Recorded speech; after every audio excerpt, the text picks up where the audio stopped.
Good morning, everyone. Welcome to episode 89 of the 476ers podcast. In today's episode, we're going to talk about this weekend's Sixers games and some upcoming games. So, Yo. Yeah. Justice for the blind, just something that'll find in the rhymes that are coming from my mind. Good morning, everyone. Welcome to episode 89 of the 476ers podcast. First and foremost, I would like to say rest in peace to DMX. I'm going to do a podcast, probably a shorter podcast on that, just give my thoughts on him, kind of eulogize him a bit, even though, who the hell am I to even eulogize anyone? But maybe I could just, give my perspective on it, on his passing. So rest in peace to him. But for now, we're going to talk Sixers, unimportant stuff. And we're going to talk about this weekend's games. So obviously, we're in first place right now, right? That's important. The Nets are in this interesting scenario, and there's a window here where we could beat them, and we'll see. It's interesting because they essentially really haven't played a game where Kyrie, James, I think the stat is 100 and some minutes together they've played, Kyrie, James, and KD, and that could cause issues. It's not really that easy to acclimate guys. And this is kind of why, there are a ton of stats that always suggest things like if when you trade, especially in the NFL, this happens. When you trade for skill position guys, you trade people or trade for guys that are good or, whatever, it's hard to kind of mix them in. It can be difficult at times to mix them into the the structure of the team or, get them acclimated with the rest of the guys. And because of that, it could be interesting. They could run into a scenario where they haven't played with each other and, much. And if it gets into a tight situation, they don't know how they're going to react yet. There's only, 5 weeks to get it together, kind of. Now, obviously, you got to kind of believe that just that talent level, the level of talent, the amount of battles and wars all three of their superstars have been through, you would think is going to be, should be enough. And guys like Blake and LaMarcus, while they don't move the needle, in my opinion, they are, they are veterans and they've been in a ton of playoff games. So, you would think they're going to kind of come. They're like these type of guys that you see would just come together. They're going to figure it out. But, it's a point. So we're tied for them for first place right now, even though I think we have the tiebreaker on them right now. And they just lost to the Lakers, which, interesting. Kyrie gets thrown out. If you haven't seen this, just a quick shout out to Kyrie, who's a complicated figure. But he's not actually complicated at all. The complication is you're trying to understand him. That's really what's complicated. You know what I mean? And the fact is we barely understand people in general. You barely probably understand your friends. I think most of my friends, and after speaking to them, especially over the last 6 months about kind of my struggles with eating and mental health, which I'll probably do a podcast on too, probably realize that as much as they know me, they probably didn't understand me that well. And, so when we talk about Kyrie, we try to understand him in snippets, and it's not going to work. So you just chalk it up, give him love. We got thrown out because essentially Dennis Schroeder called him the N-word, and, Kyrie doesn't want to be called that. You know what I mean? So he made that known, and shout out to him. You know what I mean? But he gets thrown out of the game. They proceed to lose the game, which really there's no excuse for. That Lakers team isn't really that good. They lost Dennis Schroeder that game. I don't know how the hell that Lakers team won that game. It really doesn't make sense. They're not good. Andre Drummond is Andre Drummond. Kyle Kuzma didn't play, which I don't even, it's Kyle Kuzma, but no LeBron, no AD. I had no excuse. You have Kevin Durant. You know what I mean? I can't even imagine how you would lose. But either way, so here we are. So obviously we go into this weekend's games. We beat the Cavaliers, which I don't remember if I did a podcast on, honestly. Did I was that the game that Dean? No, I'm sorry. I'm here looking at April 1st. I forgot what today was. We're over here. We beat the Celtics, which obviously I talked about. But then we lose to the Pelicans. And this game is frustrating. Yeah, this game is frustrating. Quick disclaimer. So there was a little thing that came out over this weekend where Ben Simmons' sister essentially accused her brother, not Ben, but her other brother, which I think is adopted or stepbrother, of essentially abusing her sexually when she was younger. And I don't know, I don't want to get too much into that because I don't know the in and outs, and Ben and his sister have this really complicated relationship. And Ben put out a statement which isn't great. So I don't know. I don't know the details, but I'm only mentioning that because maybe Ben, like being not good, being trash, is due to that. Maybe. So maybe I can give him some grace there. I'm probably going to make fun of him anyway because it's just in my nature to do so. But we'll see. We play the Pelicans, and we lose. I mean, no answer for Zion. Listen, good for Zion. Zion essentially showed Zion. I just haven't been watching Zion closely enough. That's the truth. And I'm sorry to my fans because that's the truth. I haven't been watching him close enough. I can admit that because I have been confused as to what Zion is actually elite at. Obviously, an elite athlete. He can't really shoot. I mean, what's the difference between Zion and Ben, right? Well, aside from Zion being a boulder, a human boulder, just literally a walking avalanche. And aside from the strength, though, I mean, we contested almost all of those layups really, really well. But what I realized watching him is the creativity. You know what I mean? It's really the creativity of the finishes. You know what I mean? I mean, his ability to kind of Kyrie himself in the air and go from wanting a dunk to a finger roll or, whatever, it's impressive. You know what I mean? It's really impressive. And we had no answer for that. On the broadcast, they suggested that Joe struggles against Steven Adams. He does not. He does not struggle against Steven Adams. That was Steven Adams' best defensive performance against Joe. Steven Adams, if you want to say struggled because the teams that Steven Adams has been on, I think Steven Adams is 7-1 against Joe. If you want to make that argument as if, Steven Adams is more important than when Paul George and Russell Westbrook were on the Thunder and now where Zion scores 38, I guess you could say that. Last year, Joe scored his low. Before this game, he scored his low last year. He scored 19 against him. And that was on that complicated, trash Sixers team where Joe couldn't figure out where to fit. Before that, he was averaging like 29 a game against Steven Adams. He has no problems with Steven Adams. The glove. I had no problems with the gloves. What MJ said, right? Steven Adams, the Norwegian. No, he's not Norwegian. What is he? I can never remember where Steven Adams is from. The Viking. I'm gonna just call him the Viking. The Viking. I had no problems with the Viking. You know what I mean? Joe never has problems with him. He struggled this game. He mentioned recently that his jumper has been a little, weird, that he's struggling because he has the knee brace, and I can see that. I mean, he doesn't look super comfortable. He doesn't look super comfortable right now. Probably not a ton of confidence in the knee, which is really probably the worst part about a knee injury or any joint injury is more the mental. You know what I mean? It's the mental. He may not be in pain, but the thought of it is fucking him up. And he said that it's causing a little hitch in his shot, and it's probably mental. You know what I mean? It's probably mental. It's not the same as Markel's hitch, which was caused by a super rare injury in his shoulder. And so, he struggled against Steven Adams. We all struggled. That was a rough game. Just disappointing. There was not one point during that game I thought we were going to win. They're just, let me pull up the box score real quick. I mean, because this game really is really one for the ages. Toby has an okay game. He has a play where he plays really good defense against Brandon Ingram that people are going to remember really well. And they should. He played great defense against Brandon Ingram. However, Brandon Ingram has not been the same. He just literally came back from injury on this game. He had a bad toe injury. And he, getting his feet wet, you're running into one of the best defensive teams in the NBA. And, yeah, so he struggles a little bit against one of the better defensive teams. It's not really a surprise.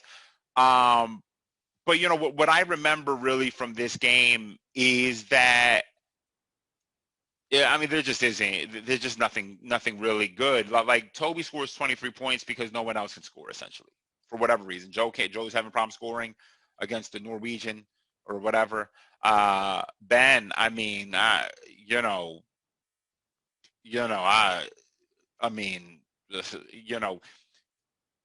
essentially what's happening with Ben right now is the reason why he's averaging six turnovers yesterday. The reason why his turnovers are up over the last few weeks, except for the Celtics game, is because teams, there used to be a concept that you used to treat Ben like they treated Giannis, build a wall around Ben, right? Well, now they don't necessarily build a wall. They actually just sit on him passing out because they know that he's actually not going to finish, right? They know he's not actually going to take this to the rim, that he's going to pass this out, and guys are just tipping passes and stealing the ball. You know what I mean? Because they know that he wants to pass. They know he doesn't want to finish, and it's causing a ton of issues. I mean, this Pelicans team is not good defensively. They're supposed to be, but they're not. They're just not good. You know, they haven't been good all year. Last night, they were in danger of losing to the Cavaliers. You know, if it wasn't for Zion going ballistic again. You know what I mean? They were losing the majority of that game. And the Cavaliers didn't have Sexton, or they didn't have Sextland. They didn't have the weekend's latest offering, the Sextland. They didn't have them out there. And they were about to lose that game. They're not good. There's no reason they should beat us. Ben is guarding Zion. I mean, listen, not many people can guard Zion. But I will say that the only time we were about to make a run was when Danny Green was switched on to Zion. I mean, Ben, you're supposed to be our best defender. And you're getting dominated by Zion. Now, I don't know. Maybe there is some injury, right? That like Kevin O'Connor suggested. I don't know. You know, I don't know. That sounds like nonsense. I don't think that's true. We just came out this game flat. We had some beignets on fucking what the hell is the street in New Orleans? I don't know. I can never remember. Whatever. Mardi Gras happens. We had some beignets. They caught some beads. Whatever. And they didn't show up for this game. We're in a battle for first. We didn't show up for this game. You know what I mean? It was a struggle all around. Ben, watch. I hope you watched. I hope from the sideline or as Zion was blowing by you that you were taking notes on what Zion is doing. Because Zion is you. Again, the difference though, right? Well, here's another difference. Aside from Zion's ability to contort his finishes in the air. The explosiveness. No one is as explosive as Zion, and that's the truth. You know, so Ben, I'm sorry, don't take notes because you can't do this. The explosiveness that Zion has, I mean, he's 8 feet from the rim. Everybody knows what he wants to do, and yet somehow he still explodes past all of the people and finishes in a crazy way. But he's not doing this against every other team all the time. He just dominated us. We get killed on offensive rebounds. I mean, Joe, again, you know, if there's going to be a criticism levied against Joe, it's the rebounding. You know what I mean? It's the rebounding. Getting crushed. Joe always he just struggles against guys who grab offensive rebounds. I mean, how many offensive rebounds did they have that game? Let me see something. Because it felt like they had 39 of them. Let's see. They only had 10. It felt like 10 times that. You know what I mean? It just seemed like anytime we needed to stop, they ended up with an offensive rebound. Zion had his best rebounding game. I'm 15 rebounds may be his career high in rebounding. If I'm being honest, that might be his career high in rebounding. Yeah, I mean, we just struggle here. I mean, we got James Johnson looking like, you know, Magic Johnson at certain points during this game. Yeah, I mean, Jackson Hayes, whatever. I don't. Najee Marshall, Najee Harris. That person played basketball 15 years ago. Najee Marshall, he's playing extended minutes. Eric Bledsoe, who you can't tell. You don't even know it's Eric Bledsoe sometimes because when you see him, you just thought that Eric Bledsoe was gone already, that he had left the NBA. It's almost a mind trick. It's like the Mandela effect, because you see him and you're like, I swear Eric Bledsoe doesn't play basketball anymore. Did I misremember that? Mandela effect. No, he does still play basketball. You've been tricked. You've been tricked. He still plays. Willie Herman Gomez, the other Herman Gomez. Actually, I don't remember who's the good Herman Gomez. Is Willie? I'm going to go ahead and say it's the other one because, well, I'm only looking at his name. I can't remember the other one's name. It doesn't matter. Kira Lewis. I mean, look at this roster. It's Brandon Ingram and Zion, and Brandon Ingram didn't have a good game, but we were trash. We were trash. This was a bad game. This was disappointing. When I was watching the game, essentially within the first quarter, you could tell. I mean, you could just tell when the energy's off. You know what I mean? You could just tell when the energy's off. The first quarter, I'm like, we're not going to win. We're not going to win this game. I see it. I see it. I see it in us. We're not going to win this one. And you know, whatever. Okay, so then Saturday night we beat the shit out of the Thunder. Thank goodness. No Toby. Toby doesn't play. But not to, you know, we're 1-0 without Toby playing. That's 100% winning percentage. You know, maybe that's good. Maybe it's bad. Who knows what that even means? Doesn't mean anything. Furkan really felt like an all-star. Furkan and Matisse start for Toby and Danny.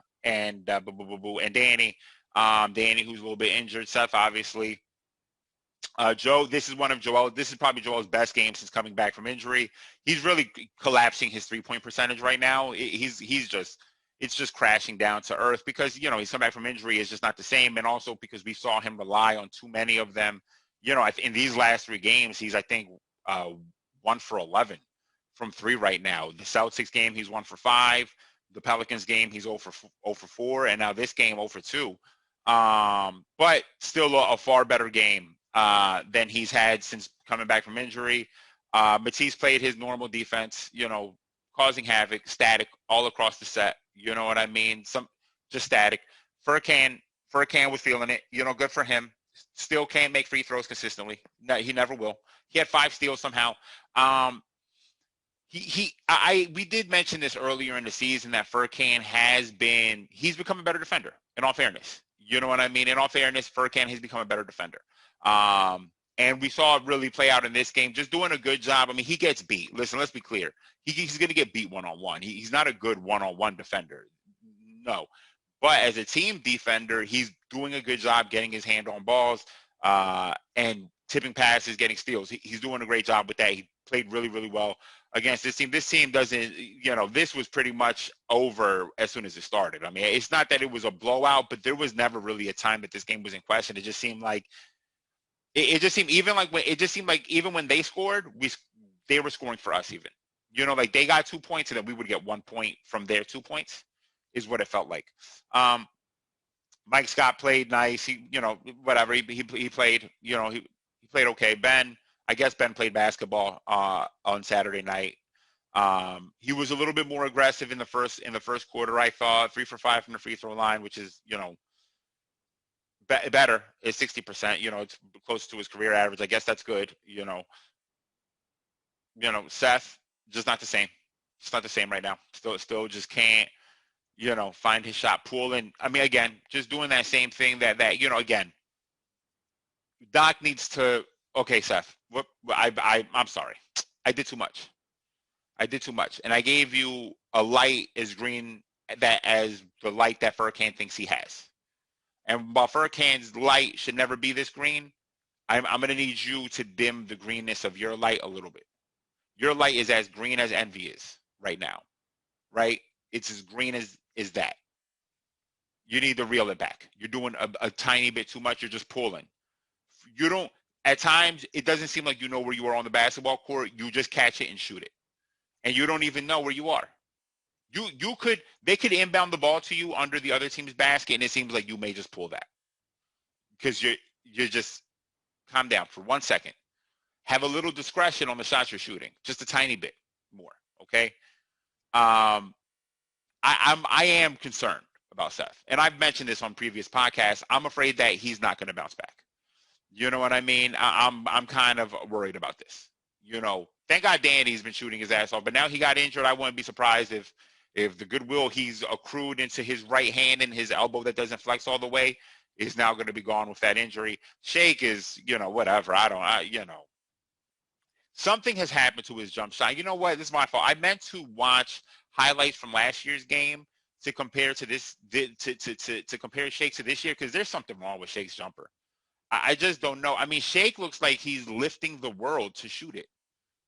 It looks like he's doing a deadlift of all time, of all of the time, the infinite amount of time in the universe. He's trying to deadlift it and shoot it into a rim.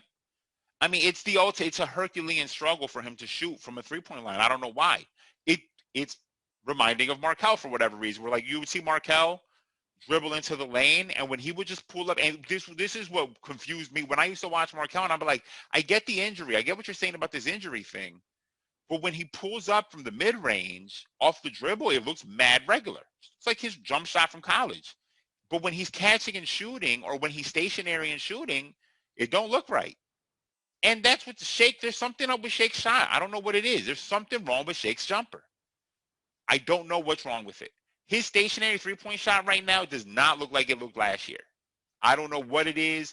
I gotta watch it. I mean, aside from the ball, it just seems like doesn't have a ton of. There's just no arc in it. I mean, it's the opposite of the McDonald's arc. It's like if you called McDonald's McDonald's, and it's just a dash. That's how flat that is right now. The arc is flat. If his arc was on the Ark of the Covenant, it would no longer be called the Ark of the Covenant. It'd be called the flat line of the covenant, a flat line of the covenant of which God promised us stuff. I don't know what's up with Shake's shot. I just don't know. Dwight played. He played well. Whatever. What are you gonna say about Dwight? Not a ton to say about Dwight. He's been playing well for us, obviously, especially since he stopped getting thrown out of the game in the first quarter. That's been helpful. It's been helpful to have that since we lost our other backup center. So thank you, Dwight, for considering that we need you to play because we don't have another backup center other than B-Ball Paul, but he's not really a center. But the concern here is Ben. The concern is Ben. I don't know. Again, maybe this stuff that's happening in his personal life is bleeding into the core. And it's crazy because it really made me think about watching, reading or hearing about this, made me think about Kawhi and the thing that happened with his sister last year. And it just seemed like it didn't fucking matter at all. It doesn't seem like like Kawhi Leonard's personal life. I mean, he's just got to be a cyborg. Like, is that his sister, or is that just the daughter of the scientist that created Kawhi Leonard in the lab? It makes you wonder that. But his ability, I mean, Kawhi's had a fucked up life. You know what I mean? So Kawhi, I guess Kawhi compartmentalizes really well. Doesn't seem like anything bleeds on the core. And it's not to say that Ben is weak or, not to criticize. I'm not using that to criticize Ben. It just really puts into perspective how some guys don't allow anything of their personal life to affect what they do on a basketball court. And right now, either that's it has. I'm gonna give Ben that grace here before I roast him for another 20 minutes because I don't know what's going on with Ben. And I've been saying, I said this a couple weeks ago. I said this when KOC said his thing on his podcast that he thought it was injury. I said, I don't think it's injury. I think it's mental. I definitely think it's mental. I think there's something wrong mentally. And this would make sense if that's the case. You know what I mean? Because I don't see someone who's injured out there. His defense has been, other than Zion, Zion's shit, his defense has been incredible. You know what I mean? His defense has been incredible. So I don't know. I don't know. I don't know what to say about Ben. This is something we have to keep an eye on. This is not the right time. It's almost like we peaked too early is what it feels like, right? Because you got Ben who's,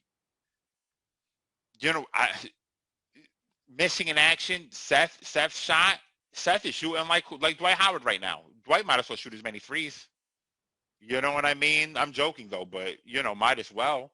So tonight we got the Mavericks. I mean, I said a couple weeks ago. I said circle your calendar for Wednesday. Monday we have the Mavericks. Monday, as in tonight, we have the Mavericks. They are coming off a loss against the Spurs yesterday. They lost a 2-point on a last-second shot by DeMar DeRozan. They're fighting for something, and we're fighting for something too, but it's a little bit less important of their fight because they are trying to stay out of the play-in game. So they're trying to get into that top 6 in every game. It's so tight in the West right now that on a given night, if they win tomorrow and this team loses and that team loses, they're like right back in it, right? They're in 6th now. Or if they lose tonight, they're in 10th. So they're fighting. The last time, if you want to really point to a game, I think I mentioned this on the last podcast, you want to point to a game that for the argument that Ben is the best defender in the NBA, Luka is the game. That last Mavericks game is the game. Now, that game they didn't have KCP. They didn't have KP playing Kristaps. So we'll see. That's going to present a different issue. I don't know if Toby's going to be back yet. I don't know if Danny's going to be back yet. I'm going to guess so. I mean, to all the criticism I give to Toby, really I got to give him credit. He's never injured. You know what I mean? So I'm going to guess he's going to be back tonight. But it's going to be interesting. They have KP. KP is a trash player in the post. He cannot post up anything. That man can't send postage. If he worked as a postman, he couldn't even go postal if he was mad. He just can't. He has no post ability. He doesn't eat post cereals. All right. He doesn't drive posts into the ground to make a fence. He doesn't post things on Facebook. He's unable to. His post ability is not good. It's a post inability. So you can put someone. The point is, you can put someone smaller on him, and they like to play centers along with him as power forward, which doesn't make sense. I'll disagree with that until I die. So we'll see what's going to happen with them. Joe has never lost a matchup against. I don't know if he's never lost a matchup against Kristaps in terms of win or loss teams. I mean, he's had success. He has success against everyone. I don't even think we have to talk about that anymore. He succeeds against every fucking center in the NBA. It doesn't matter. So we'll see. We'll see what's going to happen. This is going to be an interesting game. I'm not going to say this is a must win, but going into Wednesday's game, it would be nice to win this game out. When do the Nets play again? You know what? That's an interesting question. Let me see something real quick. I'm guessing the Nets play tonight, unless they're going to play a back-to-back. Where's your schedule at, Nets? Upcoming games. So here we go. We got that was Monday. I mean, that was Friday. So they played tonight against Minnesota. That's a win. I mean, they're going to beat Minnesota. Minnesota won yesterday against the Bulls. That's their championship right there. There's no way, shape, and form that they're going to beat Brooklyn. I can't imagine they would. So let's say let's win tonight. If they win, we're still tied. That makes Wednesday a very, very, very important game in terms of the standings and in terms of long-term standings. You know what I mean? We're trading blows. We need to win Wednesday. They're good. It doesn't seem like they're going to have. It doesn't seem like they're going to have James Harden back. Seems like it's just going to be, Kyrie and KD, which, whatever. I don't want to win on injuries or anything like that, but just pointing it out. So that's going to be an important game. You know what I mean? We're going to see what's going to happen. We're going to see what's going to happen. That's going to be a war. You know what I mean? We're going to see KD. And KD knows how important this game is. KD has been in the league long enough to recognize when the game is mad important. Man, this is crazy. We got 4 straight ESPN games. Is that right? That's insanity. Christ.